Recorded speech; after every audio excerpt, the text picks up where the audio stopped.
The CEO Hour with Dean Akers. The mission? To help CEOs and startups succeed in today's marketplace. Entrepreneur or established CEOs, is your business growing? Where's your business going? Let's talk about it with your host, Dean Akers.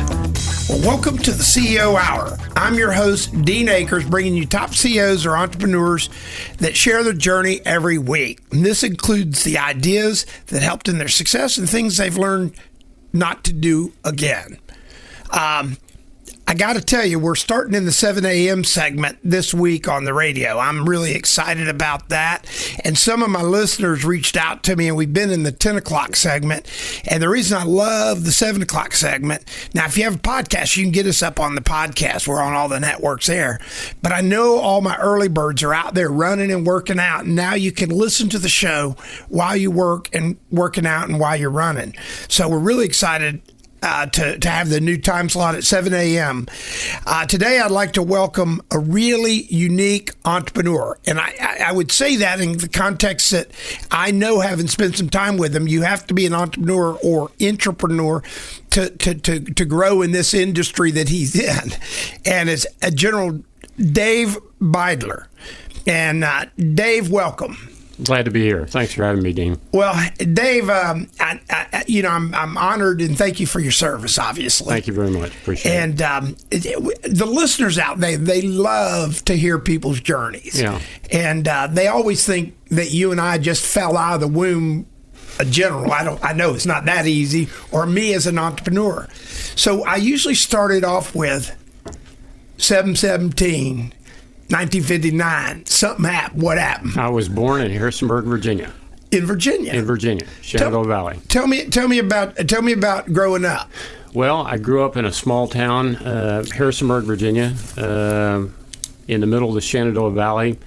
The history of that area is greatly influenced by both the Revolutionary and the Civil War. I went to Turner Ashby High School, named after a Confederate cavalryman. Cavalry general officer. We played against Stonewall Jackson High School and Robert E. Lee High School, so a lot of history in that area. But I spent my early years in Harrisonburg in a rural setting. My father worked for a telephone company. My mother went to Madison College before it became James Madison University there.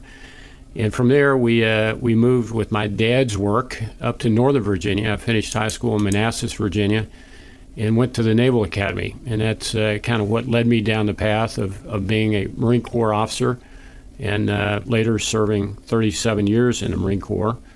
Well, I got to interrupt you because I didn't introduce you that way because I wanted to not introduce you that way. Okay. I mean, you and I met a couple weeks ago, and I think it's really cool in the fact that you're a retired general. I am. And that's a big deal. There's not many of us, right. Certainly in the Marine Corps. The Marine Corps is about right at 190,000, 180,000 Marines. And we have about 65 or 70 general officers in the Marine Corps. It's a very small number. Small for the Marine Corps and small percentage-wise relative to the other services. I retired as a 3-star after 37 years. I think there were about 12 of us total. The Marine Corps has 2 4-stars. The Commandant of the Marine Corps, the Assistant Commandant of the Marine Corps. So it's a small group, and we have a very, very flat pyramid in the Marine Corps.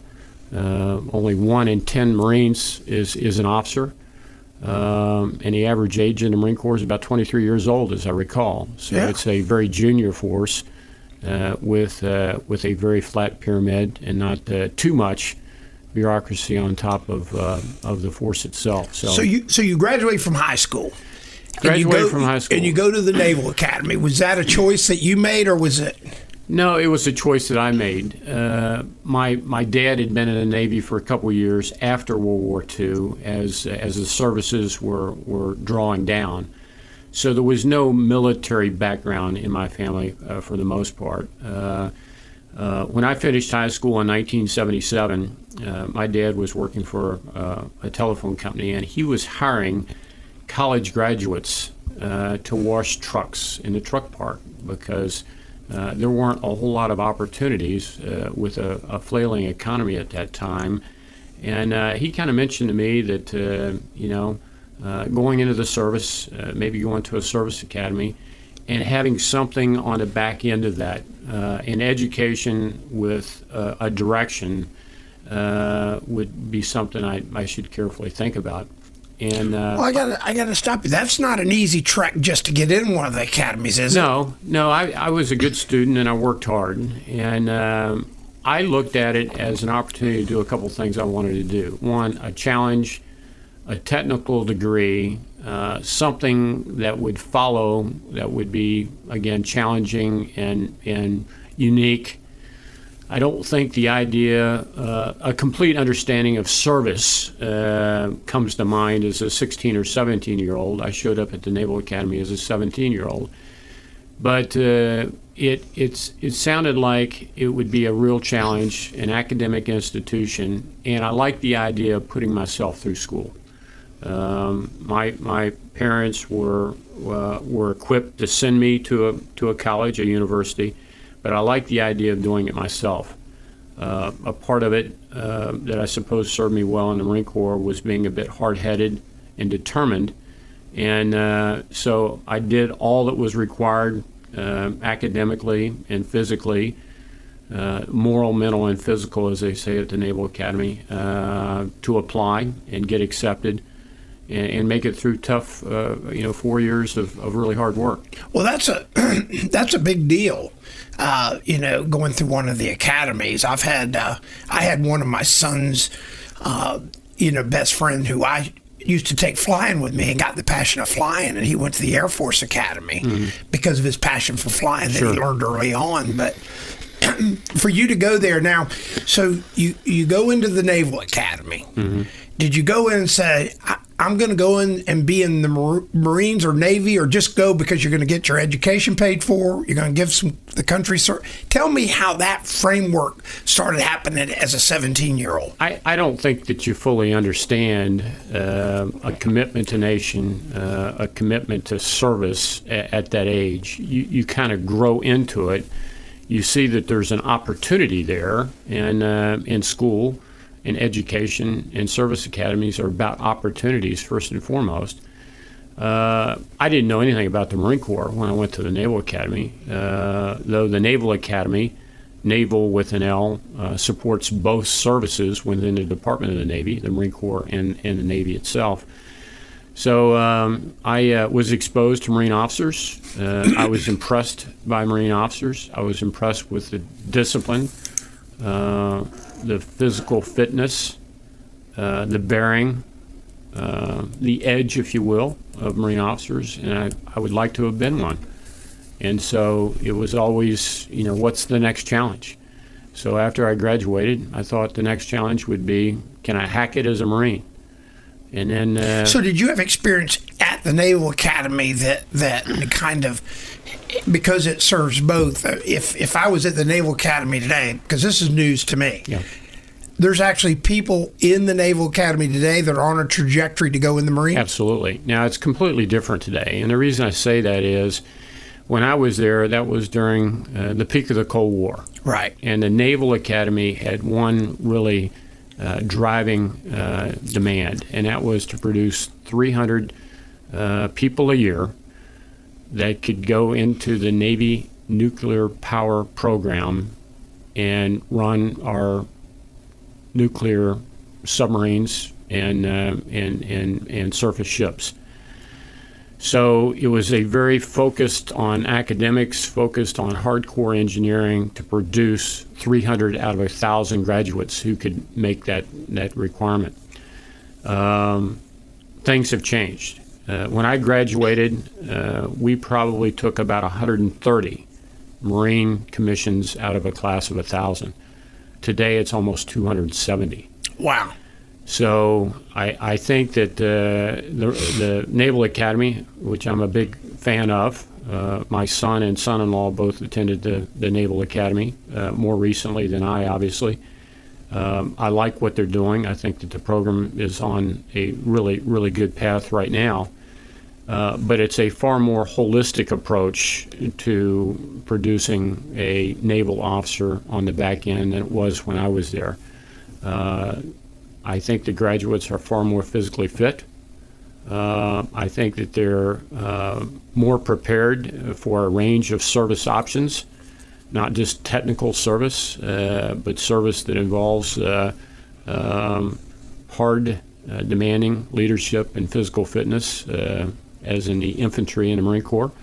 So I think that things have changed for the better, and they're producing a much higher quality product than when I graduated. Well, I probably would beg to differ, only because you're being very humble at this moment. As we get ready to go into the break and continue our visit with General Beydler, and Dave, as I call you, we're going to learn more about that journey. And I wouldn't underestimate what you were doing back then to today.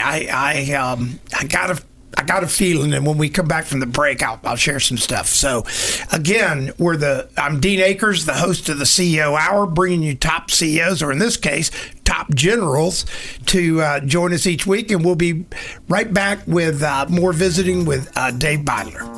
The CEO Hour with your host, Dean Akers. Connect with Dean at deanakers.com. We'll be right back.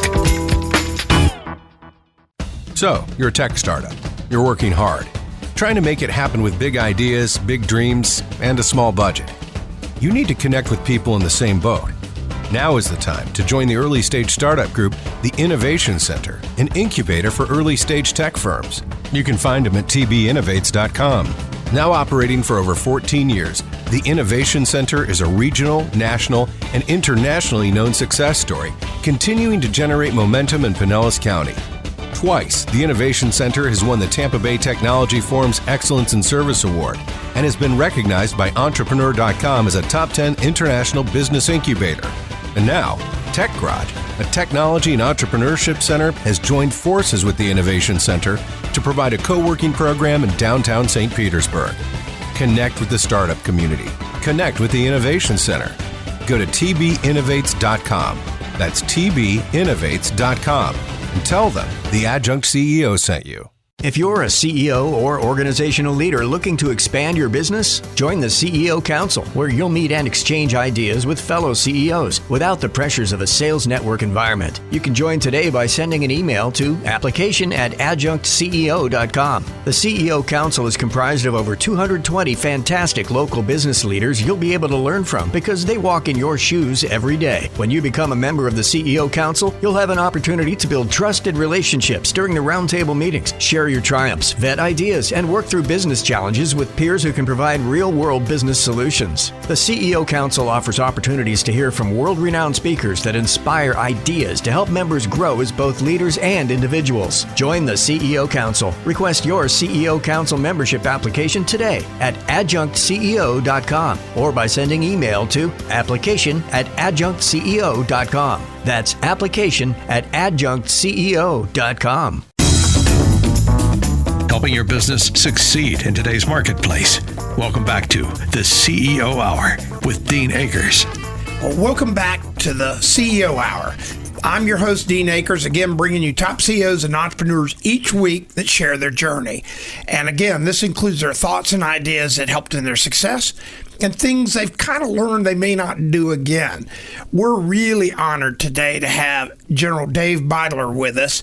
He's a 3-star Marine that's sharing his journey today. And at the break, we were talking about the transitions and what it's like to be a Marine today and how it's different. And it's really interesting.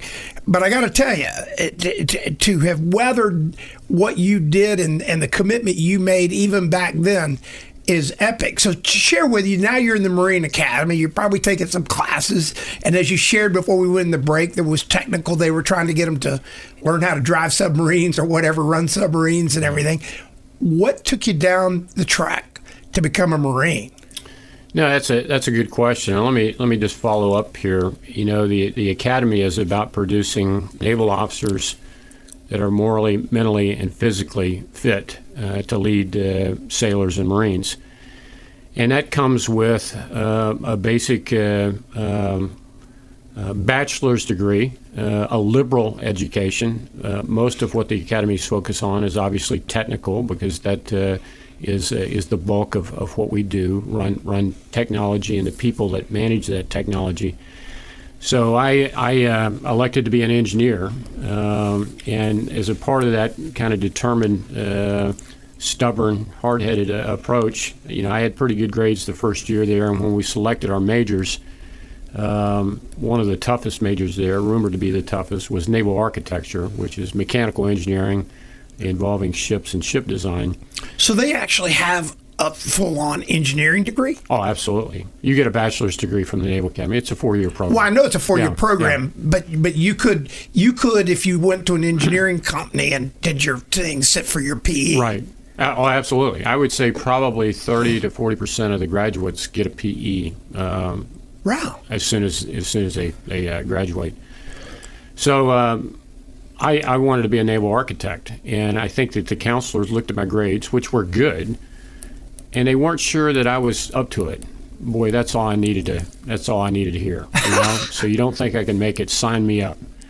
And I'll tell you, I've never worked so hard in my life. It was a very demanding program, but it was the beginning of hard work and doing all that was required to adapt and improvise and overcome and graduate. I think we graduated 19 in that major out of 1,000 graduates. So wow.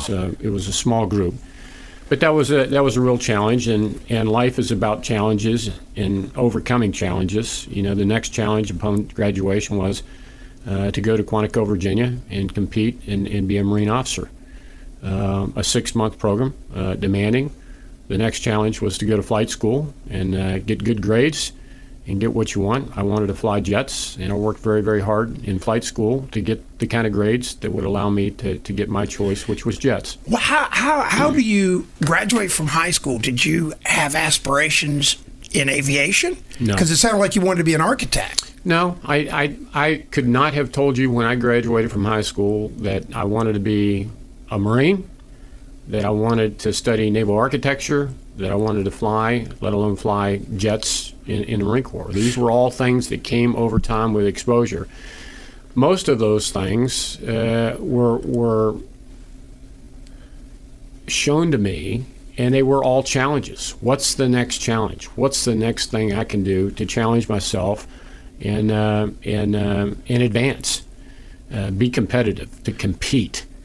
And so I gotta stop you there. Did you have any, up until getting ready to go to flight school and stuff, did you have, for our listeners out there, was it all just clean sailing, or did you have some challenges? Did you have some sleepless nights? Were there things had to really hunker down on? I worked very, very hard to get through the Naval Architecture program at the Naval Academy. I had good grades. I didn't have great grades. Nothing came easy. I worked harder than my peers to do as well and to hang with that group. The same was in flight school. There are some that are natural or more naturally inclined to that. I worked very hard. I did well in flight school, but it was through hard work. I guess that's one of the thematics here is hard work will get you a long way in this country of ours, and it'll get you a very long way in the Marine Corps or the services in general. Hard work is the standard. And so everything I've done has come through, everything I've achieved, I suppose, has come through application, hard work. Well, can I ask you something? Because the entrepreneurs we have on here use the term hard work. Mm-hmm.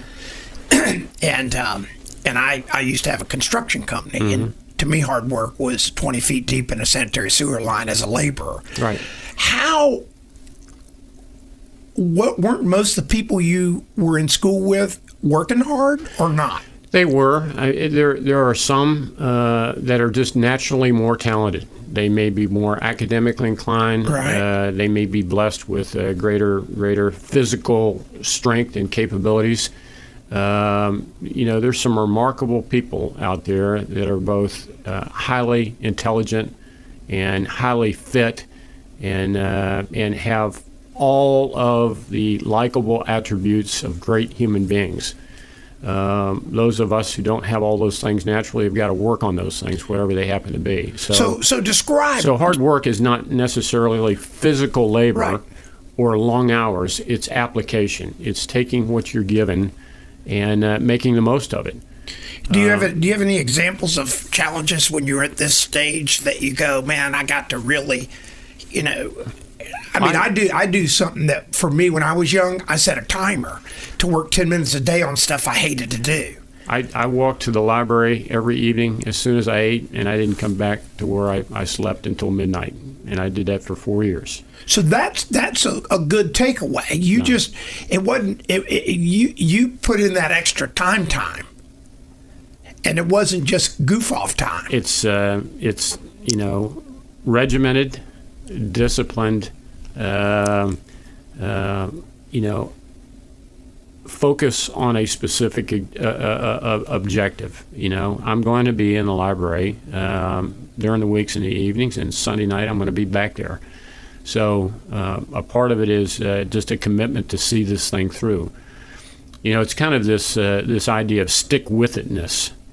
One of the things that the Marine Corps looks for is someone who has graduated from high school. Not that there aren't sharp people out there that have GEDs, and they're out there, no doubt about it. But just the mere fact that an individual is stuck with high school to get a diploma says something about their ability to stick with recruit training and make it through and be titled Marine. So sticking with something that is challenging over time is the mark of a person who's going to be successful. Well, you for our listeners, we're going to be on the air at 7 a.m.s now, and that's a commitment. And we have listeners that religiously listen to the show, and they comment. And I think you hit on something about it's that extra, that time at the library where somebody else might be doing whatever they're doing. Right. That probably made a difference, didn't it? And it's effective time. I mean, there are people that like to think that going to the library is good enough. It's going to the library and getting something done while you're there. Yeah. That's a different piece. So you've got to be effective in what you do. The first part is commitment, and then the effectiveness of that commitment is also weighs heavily. So in that 4 years at the Naval Academy, when did you wake up, or what triggered you to sit there and say, instead of being an architect, a naval architect, or the different path I was going down, what happened that says, boy, I'm going a whole new path. I'm going to go into the Marines? I would have not gone into the Navy to be a naval architect. That's not a career path necessarily. This is a broad education Right. that gives you the ability to think and reason and problem solve to go forward. That's what bachelor's degrees do. Right. So it was not moving away from my major into something else. I was going to be a Navy officer or a Marine officer. Going back to what I said earlier, I saw Marine officers, and I liked what I saw, and I wanted to be one of them. They are disciplined and fit and look good and have the bearing that America loves. There's a unique relationship between America and its Marine Corps. It's different than the other services. When you go into an American embassy around the globe, the first person you see at Post 1 is a United States Marine. The folks that are around our president, standing outside the helicopter, are United States Marines. So there is a unique relationship between the American people and the Marine Corps, and I think most Marines appreciate that unique relationship and want to live up to the Marines that have gone before us that have put that relationship into place. Well, Dave, I totally would agree with you, and I share with you my stepson is a Marine now, and it's made a big difference with him. When we come back into segment 3 and we get to join each other and talk more, this transition into the Marines where you finally decide to make that big decision to go and what you did is so important. And again, I'm Dean Akers, your host of the CEO Hour, bringing you top CEOs and entrepreneurs every week. And when we come back, we're going to learn more about General Dave. I'm going to call you General Dave. That's probably disrespectful, and somebody's going to call me out on it. But we'll be back with General Dave to learn more about his journey.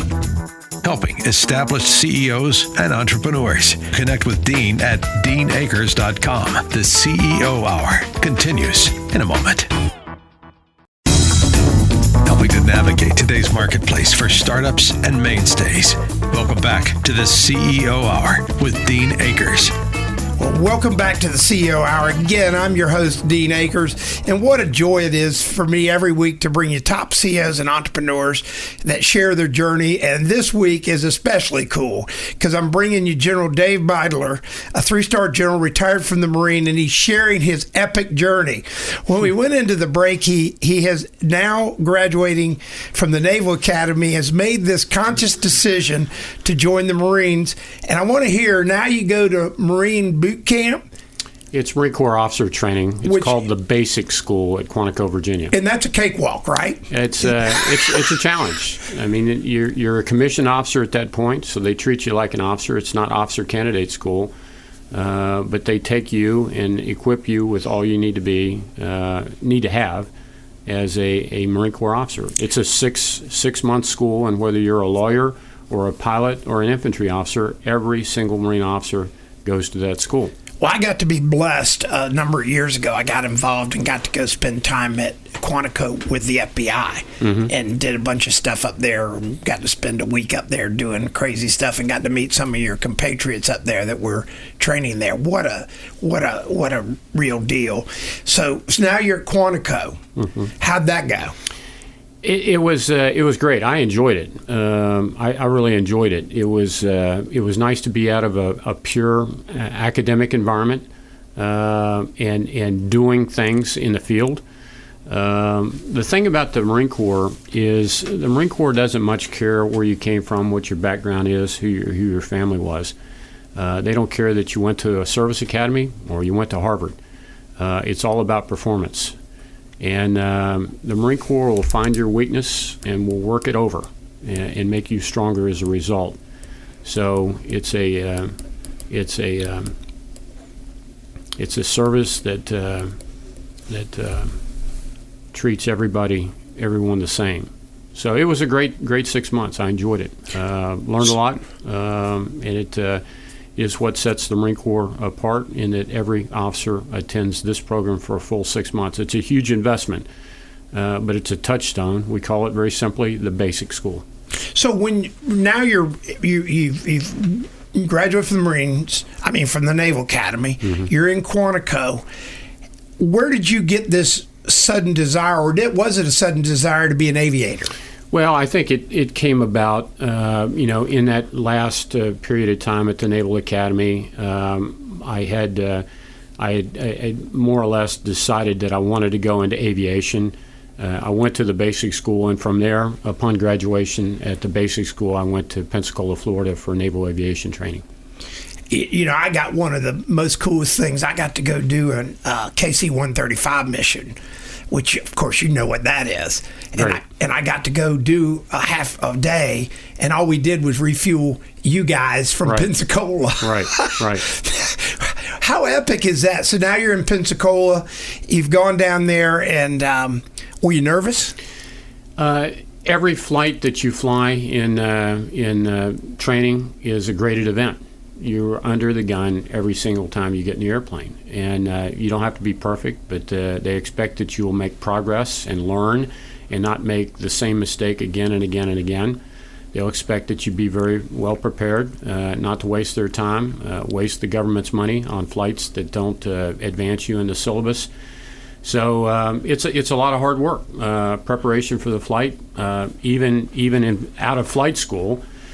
As I flew F4s and F18s in the Marine Corps, the flight preparation for a flight can take several hours. The flight brief is an hour and a half to 2 hours. The flight lasts an hour and 30 minutes, and then you debrief it for an hour and a half on the back end. it's almost a full work day preparing for briefing, flying, and debriefing a single flight event. So that's similar to what it was in flight school. A lot of self study, a lot of getting in the simulator at odd hours when the simulator was available to practice this, that, and the other thing. So again, making full use of the resources that are afforded you, and going the extra effort makes the difference. And they will find your weakness. And the one thing they won't let you do is make it through a program and be a risk to yourself or others as an aviator in the Navy or Marine Corps. There's a fair amount of attrition based on lack of effort, poor performance, safety, or just the inability to advance in the program.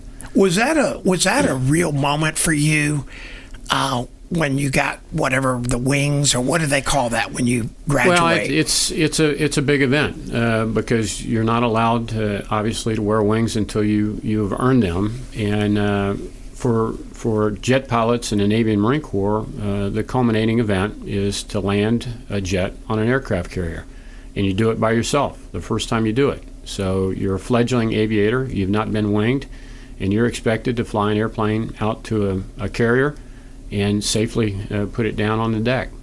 And it's hard, but in addition to it just being a demanding profile, demanding flight experience, there's a lot of trepidation when you fly out over the water and find a little bitty ship, and there are a lot of thoughts that race through your mind that you've got to figure out a way to put this airplane on the back of that thing safely. That is epic, and I got to tell you why. That's a make or break. Well, that's a make or break. For you to sit across from me today, and this is a very special day for me, by the way. I can remember how I felt the first time I soloed a 172. I was nervous as anything. I can't imagine flying a jet, trying to land out to a boat and land on it and not kill myself and others. Right. So when you landed that first time, did you do a hoorah or whatever? What do Marines do? Hoorah. Hoorah. Hoorah. Yeah. Did you just was that an epic feeling? You've got to do it a series of about 10 times. So once you've done it once, the catapult, go back off the carrier and enter the pattern, and doing it again is waiting for you. So there's no time to pat yourself on the back. I think you pat yourself on the back once you've gotten a thumbs up from the landing signal officers, and they send you back to the shore. And once you land on the beach, as we say, after you've carrier qualified, then you can pat yourself on the back and go have a beer with your buddies. But until then, it's all work. Now, again, you're older now. You're established, obviously, retiring general. Back when that was all going on, what was going through your mind? How fun it was. I mean, there's nothing more exhilarating than flying a jet like the F18. I made a carrier cruise on the USS America a few years later. There's nothing more exhilarating than flying an airplane like the F18 on and off a carrier. There was nothing more satisfying than flying off the USS America in combat operations. American might used to defend this nation. A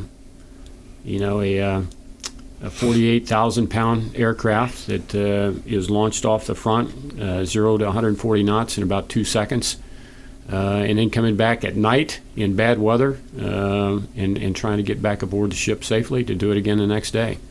So, well, before fantastic. We go into segment 4, something else happened in your life. We got a couple minutes. You must have met this beautiful woman in your life. How did that happen, and what happened? I was in flight school, and I met my wife, Kim. She was going to college in Virginia. She's the daughter of a Navy captain, so she understood the naval service, understood what that was about. We were married in 1984, shortly after I was winged and started flying in the Marine Corps. And we've had a wonderful life together.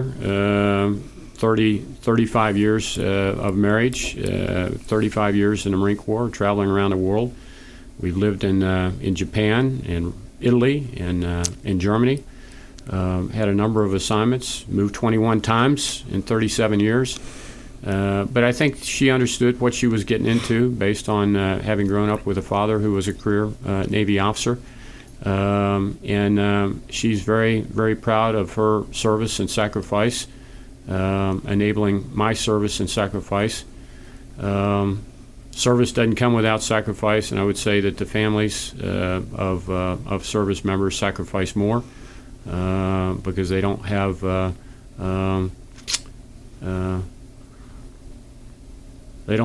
sometimes as much say as they should. Yeah, I look forward to meeting Miss Kim someday because she's got to be a total rock star.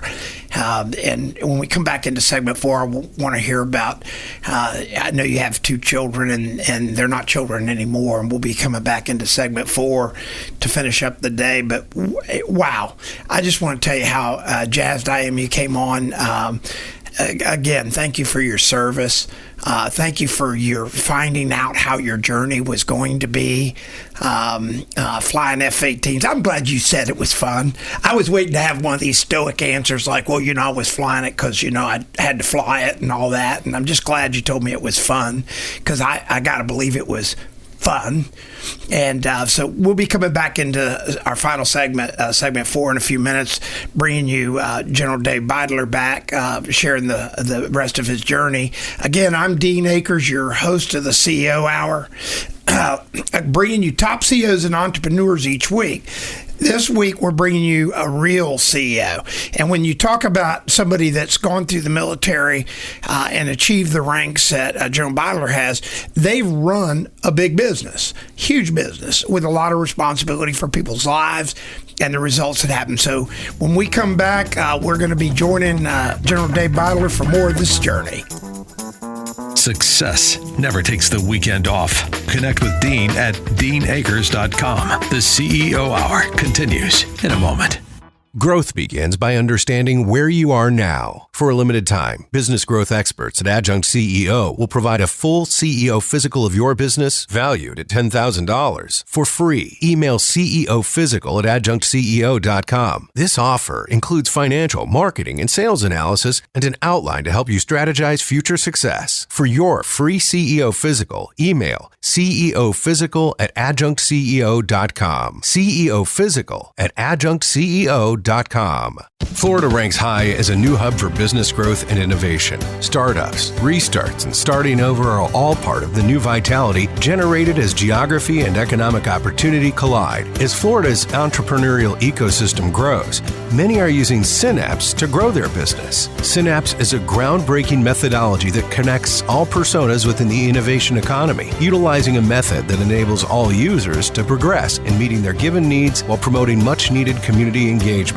Never more than now has Florida presented opportunity to be better aligned in business, providing huge potential for greater overall results with strong collaboration and holistic leadership. Synapse is a growth synthesis platform that will allow you to take advantage and flourish in ways you never thought possible as an entrepreneur, as a business, and within the context of community, events, connections, publishing, all with Synapse. See for yourself at synapsefl.com. That's synapsefl.com. Helping your business succeed in today's marketplace. Welcome back to the CEO Hour with Dean Akers. Welcome back to the CEO Hour. Again, I'm your host, Dean Akers, bringing you top CEOs or entrepreneurs that share their journey each week, which includes thoughts and ideas that's helped their success. This week, our special guest is General Dave Beydler. And Dave's been sharing all his really cool stuff. In fact, during the break, we're talking about jet flying, and I can't even tell you how that gets my attention. At the break also, we were talking about how blessed he was to be married to his bride, Miss Kim, for so many years and all the 20 plus moves she's made. And we were talking also that in these moves, they brought along some luggage that they acquired along the way. And they had 2 pieces of luggage. And I do that candidly because I have 5 sons. And so tell me about having children in the military. We have 2 children, and they traveled a lot and moved a lot over the year. They were experienced or exposed to a lot and had a lot of wonderful experiences. But it's hard on children to move, and my daughter moved 4 times, attended 3 separate high schools, and that wasn't easy, and I understand the challenges with that. My son went to 2 high schools, but they through all of that, we're 2 for 2. We have 2 children, and they're both Marines, both Marine officers. Oh, my goodness. And, You've got to be so proud. I am, and I think that they're very satisfied with their decision. I think they both felt like service was something that they wanted to be a part of. I would tell you that they're in great places in their lives right now. They really like what they're doing. They really like and feel privileged based on why they're doing it, the purpose behind their service, and they really like the people they're doing it with. So I think it is possible to serve and sacrifice and do right by your family, and that certainly worked out for us. So as you've progressed, from a Naval Academy graduate to a 3-star general, share with our listeners the things in that journey that they would want to learn about leadership and really stick to us and stuff that will help. Well, there are a couple of things, and I am often asked, certainly by young Marines, so how did you get where you are? And that's a very simple question, and I've hit upon it several times here, and it's just hard work. I think that young people that are aggressive and asserting themselves appreciate hard work. It's more or less a core competency for those who are successful in life. And I tell people that everything I've achieved has come through hard work, and as I mentioned earlier, hard work will get you a long way in this nation of ours, and it will certainly get you a long way in all of the services, the Marine Corps included. I think the other piece is to put others first, and I think that true service comes with some sacrifice. And if you're not willing to vote against yourself, you are probably not leading those that deserve that selfless service, that servant leadership. So you've got to put others before yourself. You've got to be able to vote against yourself. Take one for the team, if you will. We have a saying in the Marine Corps that officers eat last. And we'll never allow an enlisted Marine to not eat before an officer eats in the Marine Corps, and we mean that. And that's at the general officer level. And to be honest with you, it created some problems for me, being a senior Marine in the Middle East. We're in the Middle East. They couldn't believe that a Marine 3-star would not eat before his Marines. In the Middle East, the general officers over there don't care much about their enlisted members, but I made it a point that I would eat last, and it kind of woke them up, I suppose, at times. Well, that's epic. You said something early that I really want to hit on because I'm a big proponent, and you just validated it. Is you've witnessed what we call the young people that everybody says, oh, they're lazy and everything. I've found a lot of them very passionate. They understand hard work. You get to see it every day, right? I do. And you get to lead, and that's got to be kind of invigorating for you, to have that experience of having led. What would you say the average age in your groups are? It's in the early 20s. We were a very junior force. Most enlisted Marines come in at the age of 18, 19, 20 years old. So we're a very junior force, and I'm impressed by them. The folks that commit themselves to service at a very young age are impressive young people. They have got ambition. They're not afraid of hard work. They're not afraid of the sacrifice that comes with being a Marine. We don't promise a rose garden. We have high standards. And for the most part, Marines are not superheroes. I tell groups that I look around a room, I don't see any Marvel superheroes out here. I see average Americans that want to hold themselves to a higher standard and see if they can compete. So we take average Marines. We instill a sense of pride. We ensure that they're physically fit. We ground them in honor, courage, and commitment, and we help them prove themselves to themselves and their families. And what we get out of that is a Marine that cannot be beaten. What a foundation that creates. And I think today, to your point earlier, when you joined, there was more of a stigma. Today, do you find that people are more engaged in wanting to join? They are. I still remember countless Marines that saw 9/11 on TV and went to their recruiter that afternoon or the next day. And that's not an exaggeration. I know Marines here in the Tampa area that signed up when they saw that. Some of them saw it in person, live, from New Jersey, and marched right down to their recruiting station and said, "I want to be a part of the fight." So we still have that. Young people today, many of them weren't born when 9/11 happened, but 9/11 has shaped us as a nation over the past 20 years. But I think it's still there. You can always count on young Americans to rise to an occasion, and when the nation needs Marines to fight, they'll come forward. So with our entrepreneurs out there that may or may not have had done service and stuff, and a lot of them have, is there any points that you've learned that you think would translate really well for them as we close out, become as a senior leader of a major organization? No, I think there are a few things here. Standards are part of it. I think that you're going to find that people that leave the service and move into the business world are going to have standards and have applied themselves, are used to hard work. I talk to leaders about what do you want to be remembered for? 10 years from now, as a leader in the Marine Corps, as a commander in the Marine Corps, as a CEO, what do you want those that work for you to remember you for? And a part of that is having a vision, communicating that vision, and leading people into a collegial teamwork approach to achieve a tough challenge, a resolution of a tough challenge. So if you can set a standard by which you want to be remembered, that's good. I also say that Marines that know where they're going and how to get there are pretty easy to lead. Know where they're going is the vision as expressed by their leaders, and how to get there is the training that you've given them. If you've trained them well and you tell them where to go, leading Marines is easy. And I think that holds true in the business world.